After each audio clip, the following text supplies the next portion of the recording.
మీ ఎలాంటి వ్యాపార ప్రకటనలకైనా వెంటనే మా ఛానల్ సంప్రదించండి. నమస్తే. ఈరోజు మన స్టూడియోలో ప్రముఖ తంత్ర జ్యోతిష్యులు, జ్యోతిషరత్న, జ్యోతిష సామ్రాట్ చింతా రుక్మాన్ గదరావు గారు మనతో ఉన్నారు.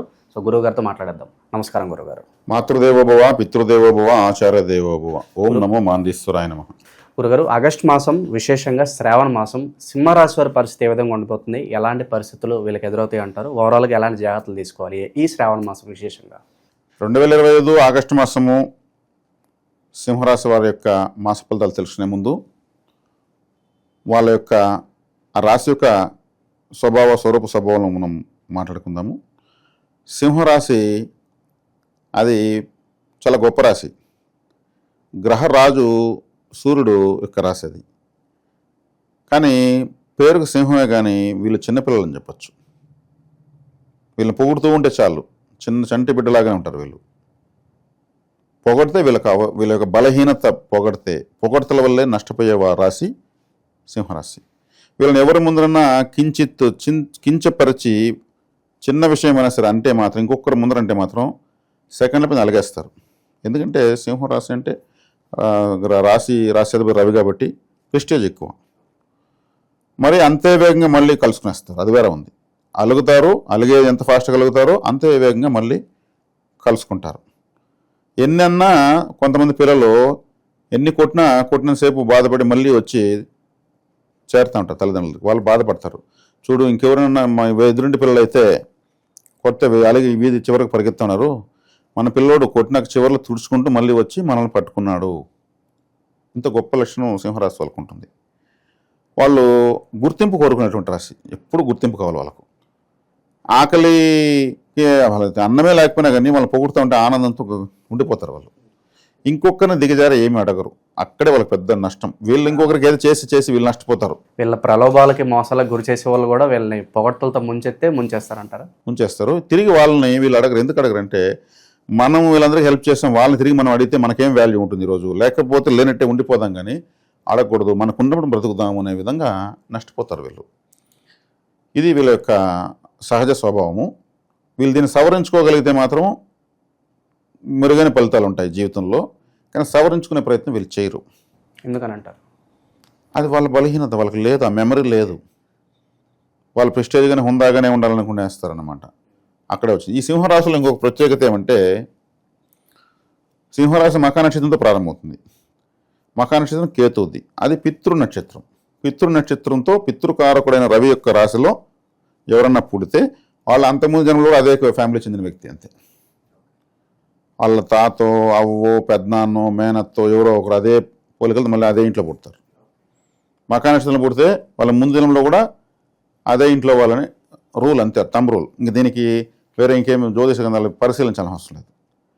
కాబట్టి ఈ రాశిలో వీళ్ళంత ఎక్కువ మంది అదే వంశంలో అంతకుముందు వాళ్ళే ఎక్కువ పుట్టేదానికి అవకాశం ఎక్కువ. కొంతమంది వాళ్ళ తాత పేరు పెట్టి పిలిచి నిక్ నేమ్ పెట్టి పిలుస్తుంటారు. ఆయనే మళ్ళీ పుట్టాడు వాళ్ళ ఇంట్లో అనేసి. వాళ్ళ యాక్టివిటీస్ కూడా అలాగే ఉంటాయి. వాళ్ళు నడిచినా కూడా, ఏం పనులు చేసినా కూడా ఆయనే కనబడుతూ ఉంటాడు యాక్టివిటీస్. పితృ నక్షత్రం అంటే పూర్వీకుల యొక్క నక్షత్రం అని అర్థం. పితృ తర్పణలు వదలాలంటే అమావాస్య వదులుతారు. అమావాస్యలో కుదరకపోతే మఖా నక్షత్రంలో వదలచ్చు. అది పితృ నక్షత్రం. కాబట్టి ఈ రాశి యొక్క ప్రత్యేకత అది. అంటే పూర్వీకులను కూడా సూచిస్తుంది. కాబట్టి ఈ రాశి వాళ్ళు ఈ పొగడ్తలకు కొంచెం కరెక్షన్ చేసుకుంటే చాలు. అన్ని విధాలు మంచి సహృదయాలు వీళ్ళు. అది హృదయాన్ని సూచించేటువంటి రాశి కూడా. కాలపురుషునికి 5వ రాశి కాబట్టి మన హృదయాన్ని సూచిస్తుంది. వీళ్ళు మంచితనానికి పోయేసి, అంటే మంచి సహృదయానికి పోయేసి గాయాలు పాలవుతుంటారు మానసికంగా. వీళ్ళంత ఎక్కువగా రాజకీయాలు, సెంట్రల్ గవర్నమెంట్ ఎంప్లాయీసు లేదా గవర్నమెంట్ ఎంప్లాయీసు, ఇటువంటి వృత్తుల్లో ఉండేదని కూడా అవకాశాలు ఎక్కువ ఈ రాశిలో పుట్టిన వాళ్ళు. ఎందుకంటే గ్రహరాజు రవి కాబట్టి రవి కారకత్వాలు ప్రభుత్వ సంబంధమైనవన్నీ కూడా. ఒకవేళ ఉద్యోగం రాకపోయినా కానీ గవర్నమెంట్ కాంట్రాక్ట్లైనా చేస్తారు. సింహరాశిలో పుడితే ఒక వార్డు మెంబర్నే కావాలి, లేదు ఒక సర్పంచ్ని గెలిపించేదానికి వెనకుండి కింగ్ మేకర్నే కావాలి. ఏదో ఒక విధంగా ఆ ప్రభావం చూపించేస్తారు. ఆ అవకాశం వచ్చేస్తుంది. ఇక వీళ్ళకు ఆగస్టు మాసం తీసుకుంటే వీళ్ళకు బాగున్న గ్రహాలు రవి, గురువు. అదేవిధంగా వీళ్ళకు రవి గురువుని కుజుడు న్యూట్రల్గా ఉన్నాడు, కేతువు న్యూట్రల్, ఎందుకంటే జన్మంలో ఉన్నాడు కాబట్టి. సప్తమ రాహు మంచోడు కాదు, అష్టమ సప్తమ స్థానంలో శని మంచోడు కాదు. ఇంకా లాభంలో శుక్రుడు ఉన్నాడు, శుక్రుడు బాగా బెనిఫిటబులే. అంటే ఇక్కడ వచ్చేకాడికి అంటే అనుకూలించే గ్రహాలు వ్యతిరేకించే గ్రహాలు ఈక్వల్గా ఉన్నాయి. కానీ శని రాహువుల స్థితి మాత్రం వీళ్ళకు కొంత ఇబ్బందికరం. శని రవికి మొట్టమొదటి శత్రువు, రాహువు మొట్టమొదటి శత్రువే. ఎందుకంటే రాహువు కేతువు విడిపోవడానికి కారణము, రెండు ముక్కలు అవ్వడానికి కారణం రవిచంద్రులే. కాబట్టి ఈ రాశికి 7వ ఇంట్లో రాహువు శని స్థానంలో కుంభంలోకి వచ్చాడు కాబట్టి రాశిని చూస్తున్నాడు కాబట్టి ఇదొకటి ఇబ్బందికర విషయము. వీళ్ళకు ఏదైనా హృదయ సంబంధమైనటువంటి సమస్య రావడం కానీ, లేదా ఈ రాశిలో పుట్టిన వాళ్ళ తండ్రికి రావడం కానీ, తండ్రి సమానంలోకి రావడం కానీ, హృదయ సంబంధ వైద్యము చికిత్స, లేదు ఇప్పటివరకు లేకపోతే ఇప్పుడు సమస్య స్టార్ట్ కావడం లాంటివి ఉంటాయి. శని కూడా చూస్తున్నాడు కాబట్టి సూతకము అంటే వీళ్ళ సంబంధించినటువంటి రక్త సంబంధికులను చనిపోయేదానికి అవకాశం ఉంది. శని మృత్యుకారకుడు కదా, ఆయుష్ కారకుడు, ఆయుష్ను సూచించే శని రవిని చూస్తున్నాడంటే, రవి అంటే వంశము అని అర్థము. కాబట్టి ఎవరన్నా వీళ్ళ వంశంలో ఆయుష్ తీరో లేదు ఇంకేదో అనారోగ్యంతోనో రాహు చూస్తున్నాడు కాబట్టి వాళ్ళు స్ట్రాంగ్గా ఏం చేస్తున్నారు, రాశిని వీక్షిస్తున్నారు. కానీ స్వక్షేత్రంలో రవి ఉన్నా కానీ వాళ్ళ యొక్క తాకట తగులుతూ ఉంది. ద్వితీయంలో కుజుడు అంత యోగవంతమైన గ్రహమేం కాదు, న్యూట్రల్ అని చెప్పచ్చు.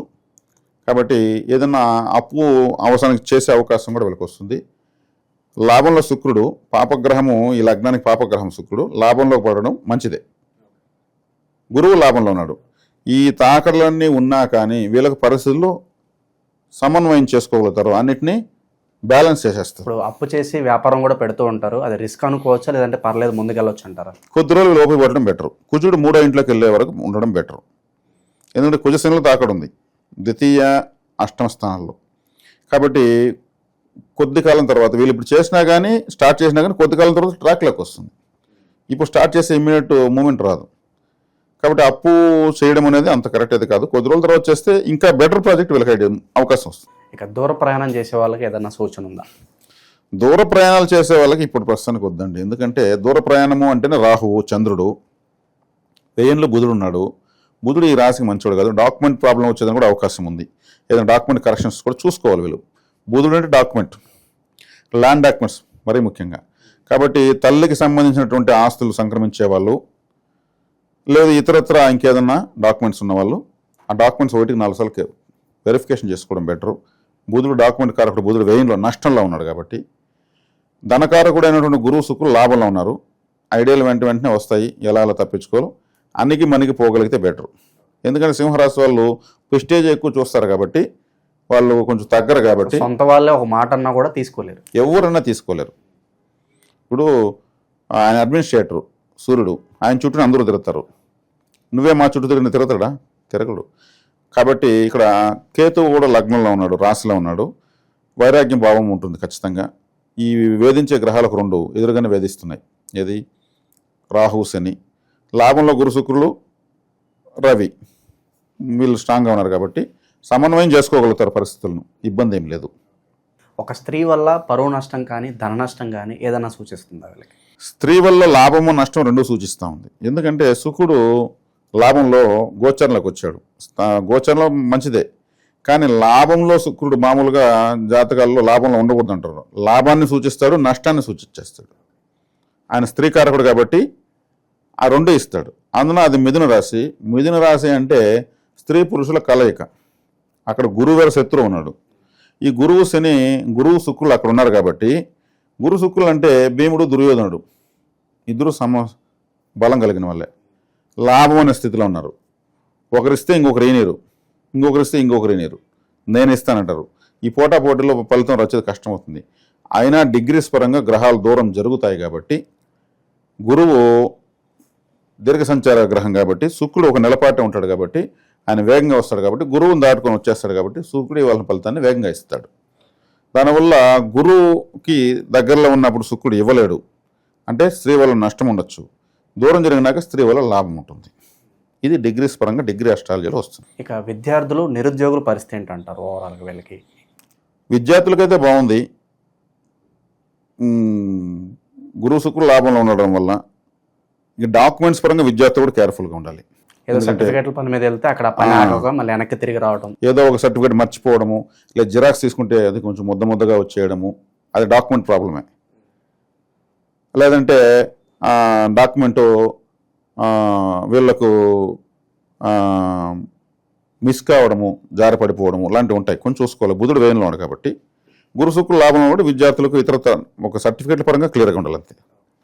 ఇక చివరగా వివాహాల పరంగా అలాగే పెళ్లి చూపులకు వెళ్తూ ఉంటారు చూడడానికి, ఇలాంటి వాళ్ళకి ఏదైనా సూచన ఉందా ఈ మాసం? పెళ్లి చూపులు వెళ్ళే వాళ్ళకి శుక్రుడు లాభంలో ఉన్నాడు. మగవాళ్ళకైతే బాగానే ఉంటుంది. ఆయన లాభంలో ఉన్నాడు కాబట్టి లాభకరంగానే ఉంటుంది. ప్లస్ సప్తమంలో రాహు ఉన్నాడు, వివాహ స్థానంలో రాహు ఉన్నాడు కాబట్టి కొంచెం మ్యాచింగ్స్ చూసుకోవాలి. మ్యాచింగ్స్ ఎలా చూసుకోవాలంటే వీళ్ళ జాతకం ఫస్ట్ వాళ్ళకి ఇవ్వకూడదు. అబ్బాయి అయినా అమ్మాయి అయినా ఫస్ట్ వీళ్ళ జాతకం. అమ్మాయి అనుకో, అబ్బాయి వాళ్ళకి ముందుగా వీళ్ళ జాతకం ఇవ్వకూడదు.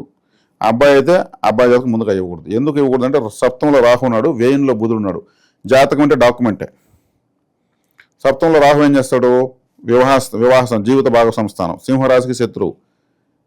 ఇక్కడ చిన్న మోసం జరిగేదానికి అవకాశం ఉంది. ఎలా అంటే వీళ్ళ జాతకం ముందు ఇచ్చారనుకోండి, వాళ్ళ జాతకం మ్యాచింగ్ వేసి బాగా రాలేదనుకోండి, ఎలా వేస్తే బాగా వస్తుందో అలా వేసి ఒక చార్ట్ వీళ్ళకి ఫేక్ చార్ట్ చేసి సూపర్గా ఉందని అనిపించేస్తారు. అప్పుడేమవుతుంది, వీళ్ళు ఇంకొకరు చూపిస్తారు వాళ్ళు బాగుండేట్టుగానే మ్యాచింగ్ వేసుకొచ్చారు.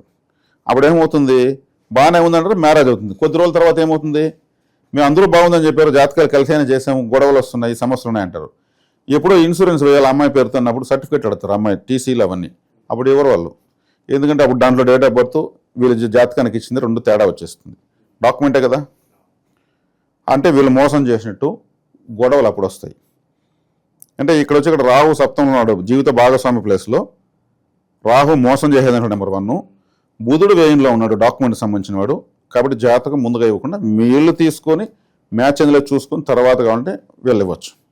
అలా చేసుకున్న అమ్మాయినా అబ్బాయినా అది బెటర్ ఇప్పుడున్నటువంటి గ్రహ స్థితి ప్రకారం. ఇక విశేషంగా శ్రావణ మాసంలో ఎలాంటి దైవారాధన పరిహారాలు వీళ్ళు బాగా కలిసి వస్తాయి అంటారు? ఈ సింహరాశి వాళ్ళు శ్రావణ మాసంనే కాదు జీవిత పర్యంతం బాగుండేట్టుగా నేను ఒక పరిహారం చెప్తాను. ఇది ఎప్పటికీ చేసుకోవాల్సింది. కులదేవతారాధన, పితృదేవతారాధన కంపల్సరీ చేయాలి. నీటి దానం, అన్నదానం ఎక్కువ చేయాలి. వీళ్ళు కులదేవతారాధన ఎందుకు చేయాలంటే 5వ స్థానము వీళ్ళకు ధనుసు అవుతుంది. ధనుసు గురువుది.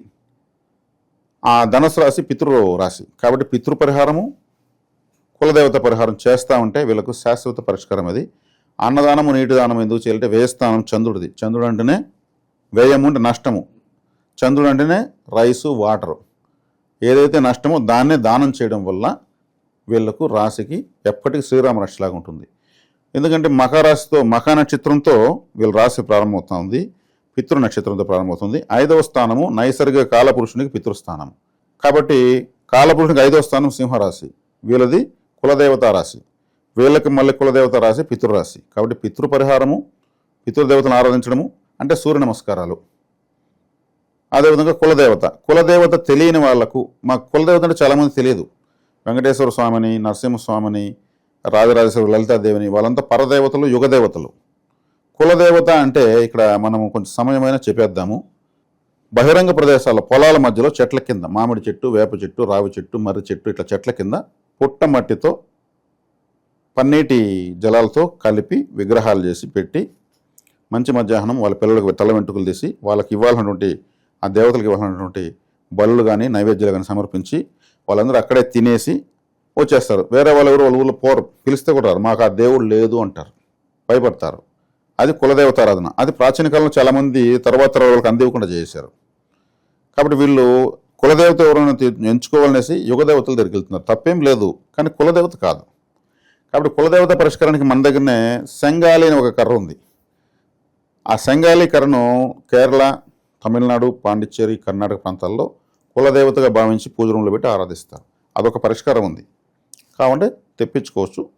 తెప్పించుకుంటే ఒకసారి తరతరాలకు ఉండిపోతుంది.